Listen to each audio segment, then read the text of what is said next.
ইতিহাসের অত্যন্ত বেদনাময় দিন 14 ডিসেম্বরে বাংলাদেশ জাতীয়তাবাদী ছাত্রদল ঢাকা বিশ্ববিদ্যালয় কর্তৃক আয়োজিত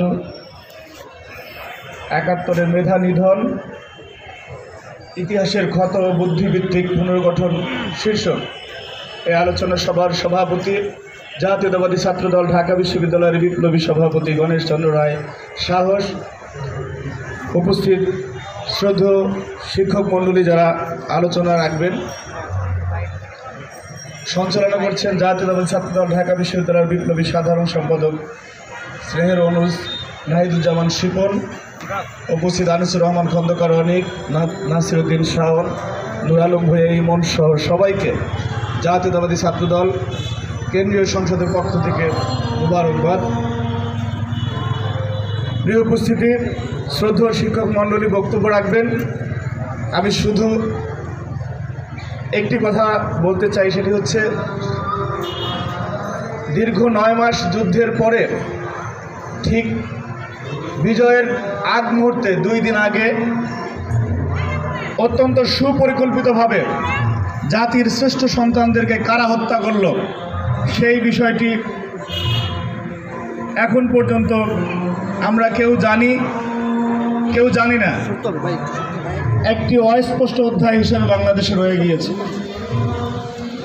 আমি ইতিহাসের কোনো বোদ্ধা নই, কিন্তু আমার কাছে প্রশ্ন আপনাদেরকেও প্রশ্ন করতে চাই যে পাকিস্তানি হানাদার বাহিনীরা এরকমের বেছে বেছে আমাদের বুদ্ধিজীবী, সাহিত্যিক, কবি, দার্শনিক, রাষ্ট্রবিজ্ঞানী যারাই আছেন তাদের খোঁজখবর কেমনে জানল? যারা দীর্ঘ 9 মাস যুদ্ধের পরে, যুদ্ধের শেষের দিকে পাকিস্তানের প্রতি বৈরিতা থেকে আমাদেরকে সহযোগিতা করেছিল বাংলাদেশের সাধারণ জনগণ, আমরা সেই সহযোগিতাকে আন্তরিকভাবে আমরা বারবার ধন্যবাদ জানিয়েছি। কিন্তু আমাদের কাছে স্পষ্ট যে বাংলাদেশের সূর্য সন্তানদের তালিকা তারাই দিয়েছিল, যারা ৭১-এর পর থেকে আজকে 24 পর্যন্ত বাংলাদেশকে আবার বিভিন্ন ছলে বলে কলে কৌশলে শোষণ করেছে সেই সাম্রাজ্যবাদী শক্তি, যারা এখনো পলাতক স্বৈরাচারকে আশ্রয় প্রশ্রয় দিয়ে বাংলাদেশকে অস্থিতিশীল পরিস্থিতি তৈরি করে আবার ফায়দা লুটতে চায়, তারাই বাংলাদেশের সূর্য সন্তানদেরকে হত্যার সাথে সরাসরি জড়িত বলে আমি মনে করি।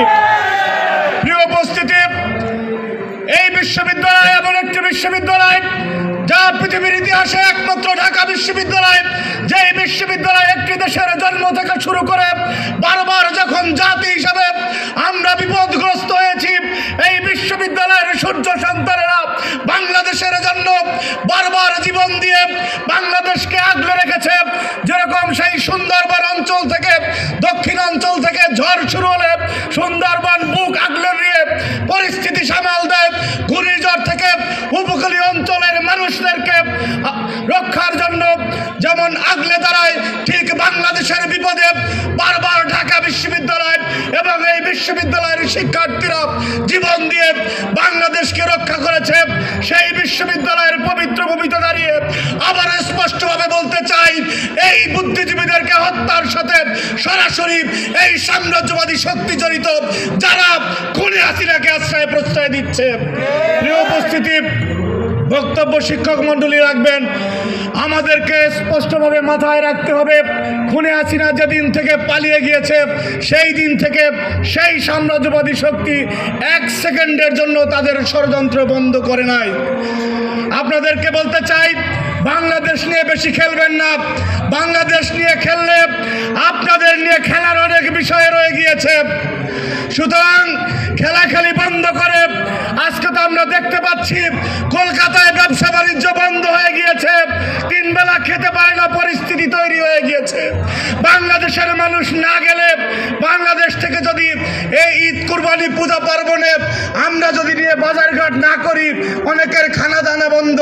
সুতরাং বড় বড় ফাপড়বাজি বন্ধ করে দিয়ে বাংলাদেশের সাথে বহুপাক্ষিক সম্পর্ক আপনারা রাখবেন বলে আমরা বিশ্বাস করি। হিসাব হবে বরাবর, আমাদের কিছু আপনারা কিনবেন, বিনিময়ে আমরা আবার বিনিময় হবে। শুধু এইখানে কোনো আধিপত্যবাদী শক্তির এইখানে লেনদেন দর্জি আর নেই। নেন্দুক দর্জি 5ই আগস্ট বাংলাদেশ থেকে চলে গিয়েছে, আবার কোন নেন্দুক দর্জি বাংলাদেশের মানুষ মেনে নেবে না।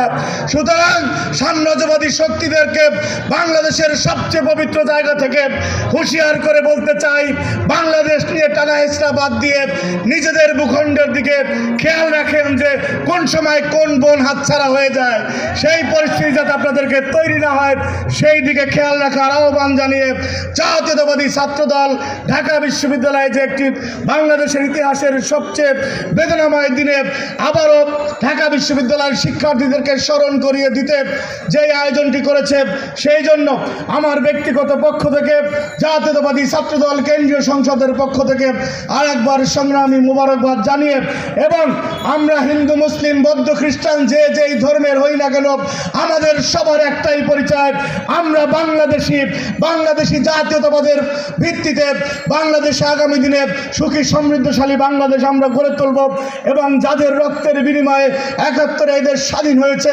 এবং যেই হীন অপচেষ্টা দাবেদারি শক্তিরা করেছিল যে এই জাতিকে মেধাশূন্য করতে পারলেই মনে হয় বাংলাদেশে তাদের দাবেদারি শক্তি বহাল থাকবে, সেই দিকটি বিবেচনায় রেখে যেই আয়োজনটি এখানে করা হয়েছে যে বুদ্ধিভিত্তিক জাতি গঠন, সেই বিষয়ে আমরা একে অপরে ধর্ম বর্ণ নির্বিশেষে এগিয়ে যাব, সেই আহ্বান রেখে আমার বক্তব্য শেষ করছি। জাতীয়তাবাদী ছাত্রদল জিন্দাবাদ, বাংলাদেশের আপসীন নেত্রী বেগম খালেদা জিয়া জিন্দাবাদ, স্বাধীনতার মহান ঘোষক শহীদ রাষ্ট্রপতি জিয়াউর রহমান বীর উত্তম অমর হোক, বাংলাদেশের কোটি তারুণ্যের এবং নিপীড়িত মানুষের কণ্ঠস্বর তারেক রহমান জিন্দাবাদ। আসসালামু আলাইকুম।